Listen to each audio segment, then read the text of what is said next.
Many people may be wondering why I'm taking an oddly nuanced stance on the discussion around race relations in a time when um, the racial tension seems to be exploding and people seem to be taking extreme sides. Well, in general, when people are taking extreme sides, I think it is the course of sanity to try to find a nuanced middle position, or to stand back from the duality, if you will. But more specifically to this, a couple of years ago, I read the book White Fragility by Robin DiAngelo, and that book affected me in a very profound way, and not the way that you would hope. It made me extremely paranoid. I would have panic attacks trying to read that book. And I know that everybody who's read it is going to say, oh, well, that was your white fragility being defensive. No, that's not what it was. That book is structured in such a way so that you are placed in a position of either of acknowledging, as a white person, acknowledging that there is an old-fashioned form of racism and a new-fashioned form of racism. And if you deny being the old-fashioned form of racist, it's because you're the new kind of racist. And if you deny being the new kind of racist, it's because you're the old kind of racist. That's the dichotomy she sets up for you. You read this book and you feel like a mouse in a maze with no exit. And that is not a logically acceptable argument. You cannot begin from the premise of I'm automatically right, and anything you say to counter my ideas is proof that I'm right. That is not That is not logically honest. It's not philosophically. I'm sorry. It's not philosophically honest. It's not logically coherent. That is bullying, and it is mind control. And I don't say that lightly. So I had thought about doing a long explanation of why Robin DiAngelo and her views are toxic, and having an extremely negative effect on the discourse. And I've been thinking about that for a while. And so just recently, she was on Jimmy Kimmel, and it was amazing. I mean, not Jimmy Kimmel, Jimmy Fallon, and Jimmy Fallon looked like he looked like he just wanted to die listening to her talk. I mean, it was just a complete. Go watch the video. It's just a complete lack of interest. There is no light in his eyes at all while he's interviewing her. But anyway, the book is now, in light of the recent, I guess you would say, explosion of racial tension, racial dialogue, racial everything in this country at this moment. The book is seeing a resurgence of popularity. It is sold out in bookstores all over the country, and I think that is a profoundly negative thing. If you want to see a book that really, really shines a light on the change that needs to happen in this country for real racial progress to happen, you need to read White Guilt by Shelby Steele. He is a black libertarian author who lays it out perfectly. And I know the assumption that is made by a lot of people on the left is to say, oh well, people like him, you want to put you're going to try to put him in the category of Candace Owens and say, oh well, he's just on the take from the right, and he's getting paid to say all of this and all that sort of thing. No, no, he is not. He does not. He does not give any slack to the right in his approximation of what's happening. He lays it all out, and it is a very thoughtful, very thorough, very well thought out treatise on race relations in this country. And so rather than try to deny issues of race being a factor in this country, as some people would, what I will instead say is put that book forward and say, that is the template we need to follow. It really is. It really is the template. And it's built around him as a black academic having to deal with people like Robin DiAngelo, these white academics that think they know everything in the world about what's good for black people. And it's a really phenomenal book. That's a derivation. In this current dialogue, I want to clarify that, everything that's come up, if you're coming to my videos for the first time, you're coming to this video for the first time, I, as a matter of policy, refuse to immediately take one side or the other. I go situation by situation. So I think that Ahmaud Arbery is a victim of a hate crime. I think that George Floyd is the victim of a hate crime. I think that Christian Cooper is the victim of a hate crime. I think that Breonna Taylor is the victim of a hate crime. I do not think that Rayshard Brooks is a victim. I think that he did a very stupid thing, and whether or not, I don't like the expression, people say, so you think he deserved to die? I'm not taking the stance of him deserving to die. Were it possible to resolve that situation without killing him, that would be my preferred choice. My approximation of that situation, though, is that it's not, I don't think that the outcome, as unfortunate as it was, presents him as a victim. I think they tried to talk to him for, they made an extended explanation of why he needed to be taken in for drunk driving. He fought the law and the law won, and now it looks like the law is going to lose in the long run. But anyway, those are just, it's that kind of thing. It's like, I'm with you if I feel that the individual case warrants the support. I'm also in support of Trayvon Martin, even though that's not a current issue. I'm in support of Trayvon Martin. And I go individually like that. I think that Casey Anthony is probably guilty and Amanda Knox is probably innocent. It's just each individual case. I will not be one of these people that immediately tribalizes every time a difficult situation arises. So, that established, I want to, rather than do like a big epic length deconstruction of white fragility, I think what I'd like to do is take individual arguments that Robin DiAngelo makes, and I actually did do, when I read the book, I did a private Facebook post talking about it that I might actually read on here to kind of summarize. But I want to take individual arguments that she makes and respond to them. And the first argument I want to respond to today is her argument about the idea of not seeing race.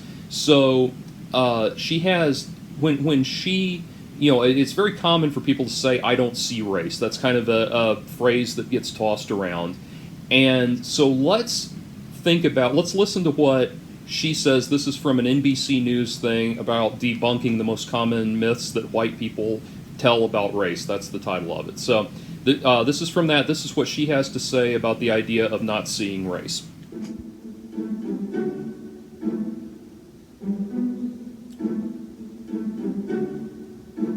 I'll never forget a moment of standing beside a black man leading a workshop on race, and a white woman said to him, I don't see color. He said, well, then how are you going to see racism? Because I am black. I do think you know that, and I have a different experience than you do. And you're not going to be able to understand that, and you're not going to be able to support the parts of that experience that are really painful and problematic if you refuse to acknowledge my reality. I don't see color is really a way of saying I refuse to acknowledge your reality. So she's just playing word games. That's all this is. The statement, I don't see race, is not meant to imply that you don't literally know what race a person is. It's meant to imply that you do not factor a person's race into your personal approximation of them. That is a good thing. That is what you are supposed to do. The Martin Luther King I Have a Dream speech has become kind of, or it was for many decades, the kind of mission statement for the United States about resolving the issue of racism, I should say.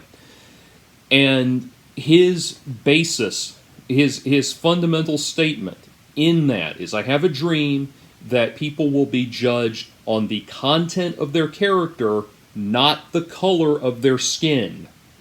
That is the point of I don't see race. It means I don't factor race into my appreciation of people. And so what has happened here? Well, Robin DiAngelo is taking a statement telling you what you mean by it. And hey, maybe my interpretation of what that statement means is not what you interpret it to mean. But either way, Robin DiAngelo does not have the right to sit there and decide for everybody else what they mean when they say something. But you go into a analysis of this woman's ideas and are forced to adopt the premise that she knows what you mean when you say something. Of course I seem agitated right now. Of course I seem defensive. And it's not because of race. It's because this person is telling me that I'm a shitty human being if I don't let her dictate what I mean. And that is why she generates these negative reactions. And in White Fragility, in her book, she talks about how she coined the expression white fragility after doing all of these diversity seminars in workplaces, going to different offices or different corporations, different companies, and doing these diversity seminars, and everybody would get angry and defensive and frustrated talking to her. And it's funny, it's like she comes to the conclusion that this must be white people having difficulty confronting ideas about race. No, this is white people, or people in general, being frustrated listening to the ideas of someone who is going to tell you what you think, tell you that you have no right or intellectual basis for disagreeing with her, and that you're a shitty human being if you don't submit to her will. That's going to piss anybody off. And does Robin DiAngelo ever extrapolate from that? I wonder if I'm going to these diversity seminars and when I leave, by the time I leave, everybody is angry and pissed off, maybe I'm not doing my job well. No, she doesn't come to that conclusion. She comes to the conclusion that this is, that this is some kind of systemic problem. And to show you how wrong she is, I want to show you the ad that the Procter & Gamble is running an anti-racism ad on YouTube right now. I want to show you that ad to show you how wrong she is. Watch this.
Okay, so between these two clips that we've played, which one of them seems to be producing an actual, coherent, thoughtful, rational perspective on how to address everyday issues of racism?